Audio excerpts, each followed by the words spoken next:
Jangan lupa untuk subscribe dulu channel Tax Education di bawah dan dengarkan vlog saya kali ini.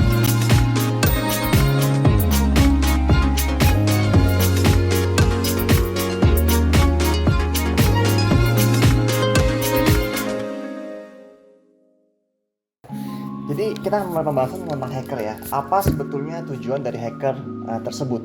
Nah, sebelum kita mengerti tujuan dari mereka, saya ingin menjelaskan dulu beberapa kategori dari hacker. Jadi ada 3 macam klasifikasi besar dari hacker. Yang pertama adalah kita sebut dengan namanya black hat atau topi hitam. Nah, mereka biasanya melakukan tindakan ilegal atau tindakan kriminal seperti pencurian data, pencurian uang, carding ya. Yang kedua ada yang namanya white hat. White hat atau topi putih. Ini bisa disebut dengan orang-orang yang memang bekerja di bidang sistem administrator atau sistem security gitu ya. Mereka bekerja untuk mengamankan sistem dari perusahaan tersebut. Nah, biasanya orang-orang white hat ini digaji dan ketika mereka itu melakukan sebuah tindakan hacking itu adalah persetujuan dengan perusahaannya. Nah, kategori ketiga adalah grey hat atau topi abu-abu. Jadi, topi abu-abu sebetulnya mereka terkadang mereka melakukan tindakan-tindakan di luar hukum. Tetapi pada umumnya mereka tidak mempunyai maksud yang jahat. Artinya apa? Mereka bisa sebagai entusias teknologi, sebagai kritikus, sebagai pengamat. Nah, jadi ada 3 macam klasifikasi hacker di dunia ini. Ada lagi klasifikasi kecilnya di bagian-bagiannya. Nah, saya sebutkan contohnya. Kalau kita bicara black hat, ada yang namanya syndicate. Ya, syndicate adalah sebuah grup atau sindikasi cybercrime ya, layaknya sebuah organisasi, tapi mereka adalah grup hacker atau grup peretas ya. Ada yang bekerja sendiri, ada yang bekerja bersama-sama dengan tim, dan mereka biasanya banyak dari negara-negara Eropa, Rusia, dan Timur Tengah ya. Mereka juga melakukan namanya sindikasi scam atau sindikasi carding. Jadi contohnya beberapa sindikasi grup yang terkenal yaitu Anonymous, itu adalah hacker group ya.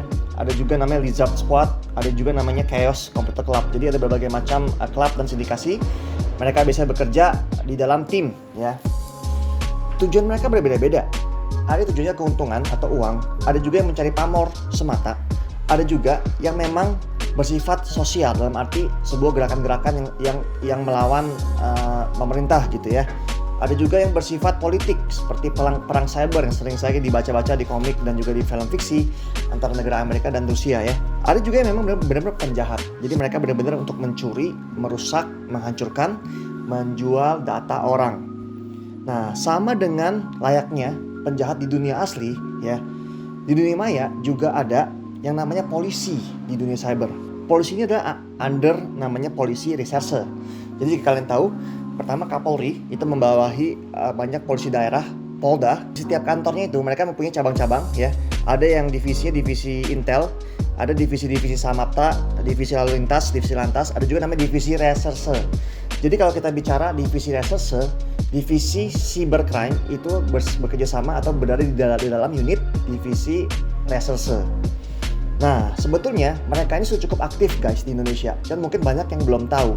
Divisi cybercrime ini sudah muncul dari beberapa tahun yang lalu, dan kira-kira di tahun 2020 mereka menerima 2000 laporan, 2000 kasus ya. Di mana 650-nya adalah penipuan online. Nah, jika kalian ingin mengkontak cybercrime dan mempunyai masalah terhadap masalah dihack atau masalah hacker, bisa kontak mereka di link di bawah ini ya, patrolicyber.id/home ya. Di sini kalian bisa menghubungi mereka dan meminta solusi dan minta bantuan pada mereka. Saya ingin menceritakan tentang namanya 7 layer OC model ya. Jadi OC ini adalah Open System Interconnection ya. Ini adalah standar bagaimana sebuah model dibagi menjadi 7 model abstraction, dan sebetulnya ini adalah basic dari buat teman-teman yang mungkin belajar sistem informatika atau computer science, computer engineering ya, teknik informatika. Nah, jadi diajarin di sini ya. Jadi ada namanya application, presentation, session, transport, network, data link, dan physical. Jadi dari 7 layer. Nah, jadi ini dicetuskan oleh ISO. ISO itu adalah international standard. Nah, yang paling sering hacker tuh bekerja adalah di application level, di level aplikasinya.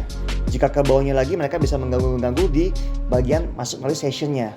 Ya, kalau yang udah paling parah itu bisa masuk ke bagian fisikalnya, itu bisa hardware-nya atau routernya atau hub-nya atau switch-nya disabotase ya, menggunakan alat gitu ya, diambil data paketnya segala macam ya. Jadinya guys, ada 5 jenis hacking yang paling common. Di sini saya akan ringkas di sini satu persatu ya. Dari yang paling pertama. Yang paling pertama jenis tipe hacking adalah password cracking. Dipastikan password ini harus diupdate secara berkala. Tidak bisa password ini kalian tinggal bertahun-tahun sama terus ya. Kalau passwordnya susah itu masih gampang.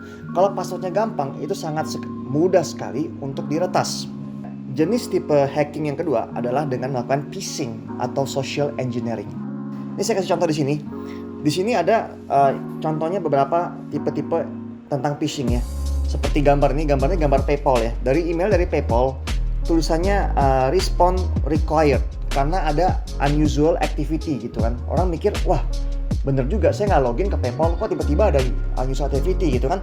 Nah, padahal yang kirim unusual activity itu hackernya sendiri gitu, bukan dari PayPal-nya. Jadi dia sengaja kirimin buat kalian bilang, no, this wasn't me gitu kan, dipencet, lalu kalian mencari link, kalian masukkan username password, mereka bilang gini, tolong login sekali lagi untuk memastikan data kalian, akun kalian aman.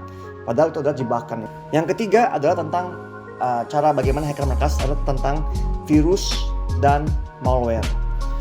Jadi banyak yang menawarkan benda-benda gratis ya, seperti kalian menonton film, download film gratis. Tapi sebelum download film gratis ini, kalian harus klik link di sini, lalu download dulu aplikasi inilah. Katanya aplikasi ini bisa buat komputer kamu lebih cepat lah, apa segala macam ya. Nah, di sini biasanya adalah malware atau virus-virus yang akan menyerang komputer. Nah, ketika kamu download, tiba-tiba ada notifikasi di browsernya banyak terusnya. Muncul semua bilang, oh komputer kalian udah dikompromis, ada banyak virusnya udah kami deteksi, silakan untuk menghapus virus ini bayar biaya sekian. Nah, ini namanya adalah melalui virus atau malware. Ya, yang keempat adalah dengan menggunakan cookies tracking atau cookies theft. Jadi kalau kita bicara cookies, kalau kita bicara tentang Facebook dan lainnya, itu menyimpan data kalian ya. Mereka menggunakan cookies ya. Kalau cookie theft atau cookies tracking ini, mereka kalau kalian mencari link sembarangan, mereka biasanya serang hackernya atau peretasnya itu menyerang dengan namanya session ID ya. Jadi mereka itu namanya application level. Di level aplikasi yang digunakan, sessionnya itu dapat di hijack menggunakan yang namanya XSS atau server side application. Yang kelima ya, peretas hacker ini bisa menggunakan namanya DDoS attack. DDoS itu adalah namanya denial of service attack. Apa artinya denial of service? Artinya kalian punya server atau kalian punya situs itu akan diserang dengan banyaknya traffic. Jadi traffic itu tiba-tiba penuh, tiba-tiba situs kalian tidak bisa dibuka. Kalau sendiri ya, tiba-tiba, waduh ini hari ini mau iklan nih, mau campaign, ada acara penting, ada diskon penting gitu ya. Tapi tiba-tiba situs kalian tiba nge-hang, nggak bisa dibuka.